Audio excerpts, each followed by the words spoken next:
جس جانور کو ذبح کرنا ہو وہ جانور کون سا ہو، جو جانور ذبح کرنا مقصود ہے وہ جانور کون سا ہو، اس کی تعین کی جائے۔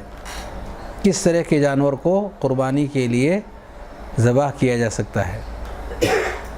مشہور آیت کریمہ جو سورہ حج کی ہے، جس میں اللہ رب العالمین نے بہیمۃ الانعام کا تذکرہ کیا ہے، یہ اس مناسبت سے ذکر کی جاتی ہے۔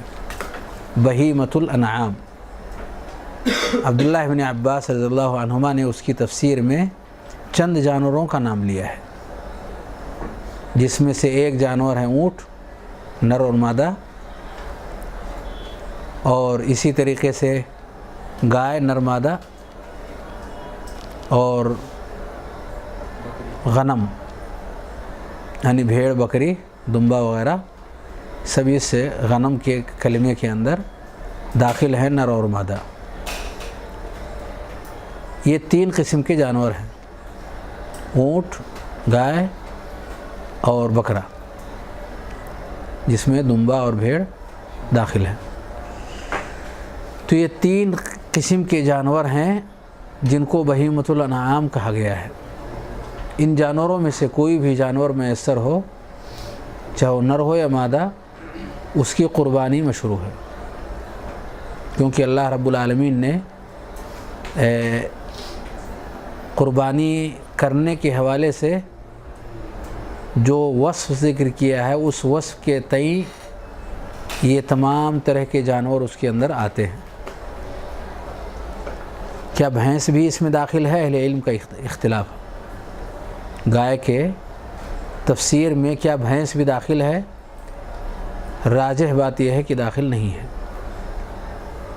بھینس گائے کی قسم میں سے نہیں ہے۔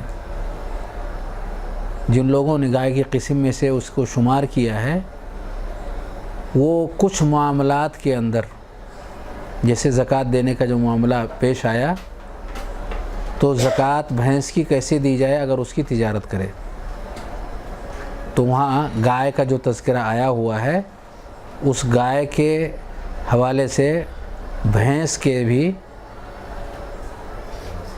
بھینس کی زکوٰۃ کا معاملہ بھی اسی کے ساتھ جوڑا گیا۔ گائے کی طرح سے ہے یعنی زکوٰۃ کے معاملے میں، لیکن اس کی قسم سے ہے کہ ایک قسم گائے ہے اور دوسری قسم بقر میں سے ایک قسم گائے ہے اور دوسری قسم جاموس ہے، یہ بھینس ہے، ایسی کوئی بات نہیں ہے۔ قریب اور دور سے جو لوگ بھی اس چیز سے واقف ہیں، عربی زبان کے جاننے والے ہوں یا عربی ڈکشنری پر جن لوگوں نے لکھا ہے، کسی نے ایسی کوئی چیز واضح طور پر ذکر نہیں کی ہے۔